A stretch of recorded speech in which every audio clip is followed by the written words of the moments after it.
Do you remember the time when there was that march and a bunch of people were absolutely outraged, beyond themselves in their own emotions, unable to cope with the overwhelming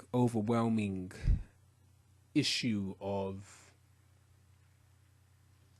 air conditioners in the workplace?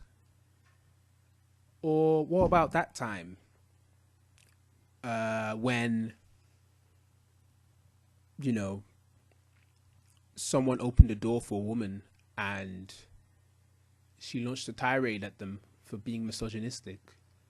Or what about that time when a couple Somali people moved to an area that wasn't London and, you know, claimed that they came to conquer Leeds because, you know, white genocide? What I'm getting at here is, obviously, with the speed at which we can gather information and also the speed in which we can put our opinions out there and our own anecdotes and everything else, it's become so much easier to see the crazy stuff. Well, crazy being an easy catch-all term for just outlandish news stories. I mean, Florida's a very easy example because of the nature of how I think they have to report their news, and how it's so easy to find all this big newsworthy stuff out there. This where, in this sense, the liability for things like bad world syndrome, the idea that the world is a worse place than it actually is when you look at the aggregate, comes up.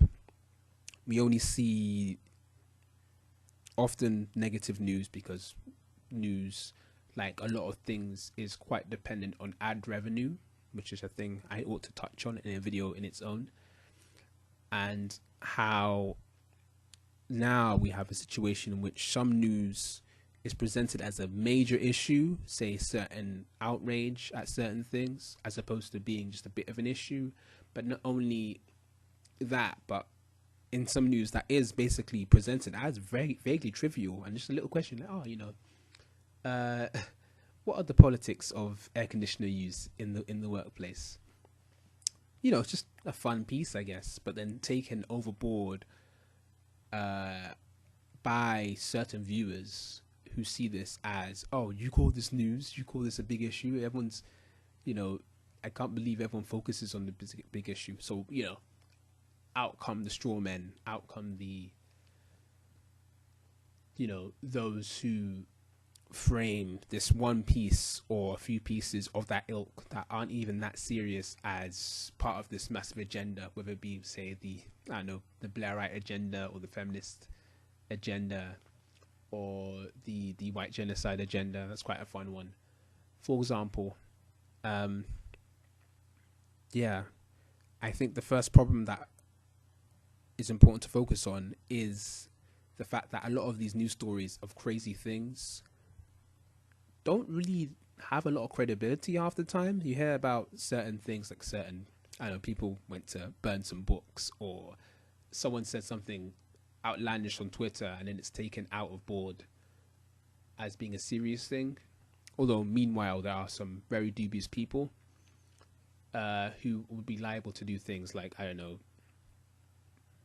let's say, go super isolationist. Say, for example, you talk about feminist isolationism, or say black isolationism, which was a question, I guess, in the 20th century of, should we just say fuck it and just create our own thing and start trying to buy into these things? And obviously people reacting to that saying, you know, but these problems are over, or these problems aren't as big, and you're just over exaggerating. You know, when we see protests about certain things, for example, you know, Brexit or anti-Brexit protests, and how those manifest, or those cause certain people to just frame everyone as, you know, being a Ramona, for example, people who are unwilling to have any real compromise, which is far from the case, and also very detrimental to any society that wants to use democracy as a means to ends like, you know, being productive and representative and so on. Yeah, what I'm saying is, first thing is the credibility issue with certain news, but also, as I mentioned, is how people react to certain stories that aren't really that serious. You know, most things aren't that deep. And how that could be a sign of how secluded we are. So from this, you take lacking credibility, but, you know, people who are willing to believe certain stories. You combine that with people already ready to kind of overreact, and naturally you get this situation in which we've kind of crafted, well, I'll be simple, say crafted the enemy, but crafted the other. So we've become so far removed from the actual nuances and people's differences, say the amount of people or the types of people who would have voted for Trump, or the numerous types of people who would have voted to remain or leave the European Union, and their scaling. For example, the whole joke of, if it went 52-48% remain, then we should adopt the euro and open our borders to the Schengen area and build a bridge to Calais, for example, Calais, and I don't know, Amsterdam. That'd be pretty fun. A bridge to Amsterdam. That'd be pretty cool. And the idea of like, there's often not enough nuance and scaling and respecting the fact that people are unique. And the first thing that comes up when I think about these things is, the people who do certain things and do frame people, are they also liable to frame themselves in these you know, relatively binary worlds? Or, you know, have they actually forgotten their own nuances and their own true individuality? Or do they see it as them looking down on other people, saying, you know, you guys are just all the same and I'm different and I have these nuances and I have uniqueness because I know who I am. Even though I don't know who you are, I'm going to say who you are. You know, there's probably other issues that come up, but those seem like the two prominent issues, like not even recognizing one's own nuances or recognizing only one's nuances. And I feel the latter is worse than the former. At least the former is consistent, I guess. But yeah, we craft the enemy through the small interactions we have with people, because most people have to interact with others. You know, we can't all just chill in this room, currently unemployed in Shanghai, and do fuck all for a month. And how that's sustained by anecdotes, like the news stories, anecdotes that may have been blown out of water, or anecdotes that may be wholly truthful, and then you kind of pick up what you want from it. For example, you know, do you want the story about knife crime to be about, you know, immigration issues, or do you want it to be about poverty, or do you want it to be about police funding, or do you want it to be about just general urban issues or knife availability? For example, that could be the same piece written, just stating the facts of like a certain crime, but people will take certain things out of it, for example. So how these anecdotes will then obviously feed into general outlooks on life and society. We talk about bad world syndrome, but we also talk about, you know, binary world syndrome, in a sense that everyone is literally one way or another, you know, left, right, you know, super American capitalist or commie scum.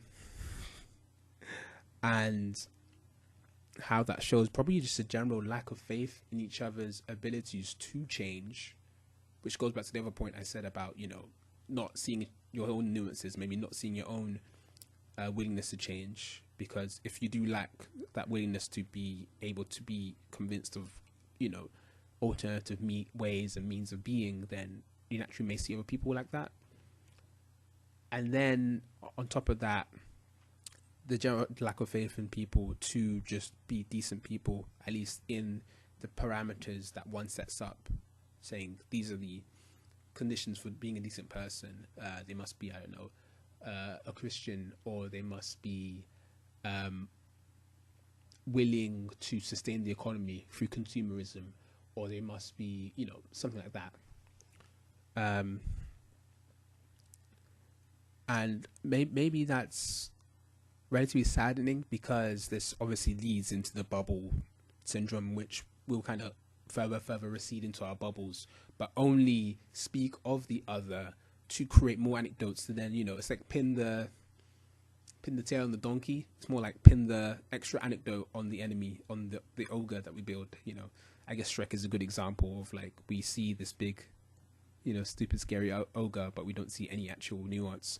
So the only true interaction one has with the ogre is scary, and so every anecdote feeds further and further into that kind of, you know, slight confirmation bias, but just interactions. Say, for example, you look at, say, black males in with the police, for example, quite a lot of Western nations, or just general ethnic minorities, but say specifically black males in, say, like an urban place in the USA and UK, and that a lot of the interactions they actually have with the police are leaning towards negative, you know, being stopped and searched, maybe being seen as a potential accomplice, or, you know, for example, there are those people who are leaning towards that kind of criminal lifestyle because of other issues like lack of education, and then not being able to get out the system, or finding less avenues to, you know, clear their name, for example, and therefore most of the interactions they have with the law and justice system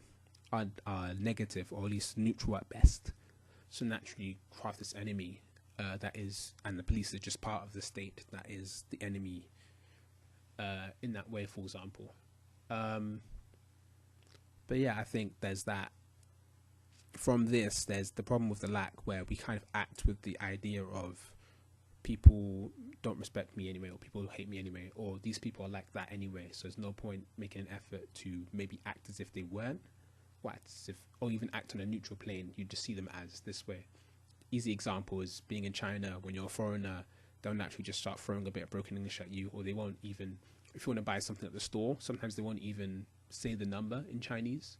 So if I bought a bunch of shit today, for example, juice and stuff, and if they say something like, instead of saying, you know, 4.6块, 4.6, for example, 4.6, sorry, 4.6, which is 46, roughly. Instead of saying that, they'll just kind of point to the screen, like where it shows the number. I mean, because we can all read Arabic numbers, most of us. You know, little things like that, the assumption that people may not be better than themselves. And I guess, you know, that trivial example makes you think of, if we are able to rise above that and just still give them the number in Chinese, or if, you know, obviously being in a lot of places in the Western world is quite multi-ethnic, so a bunch of people might not have a grasp of English, for example, and still saying, you know, no, it's 45. I want to talk to you in English and be chill. If not, then we'll see if we can work something out. But first case, I'm going to give you the lingua franca. Or first case, I'm going to come to you as a person and say, I'm going to talk to you like this because I believe, at the very least, talk to you in the same manner I would talk to anyone I deem worthy of respect. The general respect I believe we all owe to each other, without going too deep into canteen ethics. I guess that's the approach. Obviously, easier said than done. Do I do it? Most of the time. But yeah, I think more being in China, seeing how the foreigners craft, especially because the only interactions they have are people who are relatively transient because of the awkwardness and difficulty of becoming a Chinese national. So naturally everyone is a little bit transient or a little bit different, and naturally the type of people who do travel away from their home countries are a bit different from the average person you see. So not everyone they don't know that, you know, say the existence of, you know, poor white people, or the existence of certain things that only, like, you know, underground. I mean, when you live in a country where rap music was kind of heavily frowned upon and basically banned, I mean, is there even space to talk about grime music? Or when you live, you know, in a place, North Korea is an easy example, where Americans have been crafted as the enemy to destroy. Is there space in your psyche to say, oh, what if a few of them are all right? Which is why I've had to rein in, you know, my own anti-American sentiment this past year, and really become more conscious of it than the past. Still second world country. But you know, I think we have to be mindful of the enemies that we craft, and if these are just pure imaginations of our own machinations, or if they actually are relative, even close to the truth, or limited, as Ngozi Adichie, I can't remember her name, Chimamanda said, you know, stereotypes are limiting, and that's the biggest problem. Like, they limit people only to this thing rather than giving the nuance to this person and that person, and so on and so on.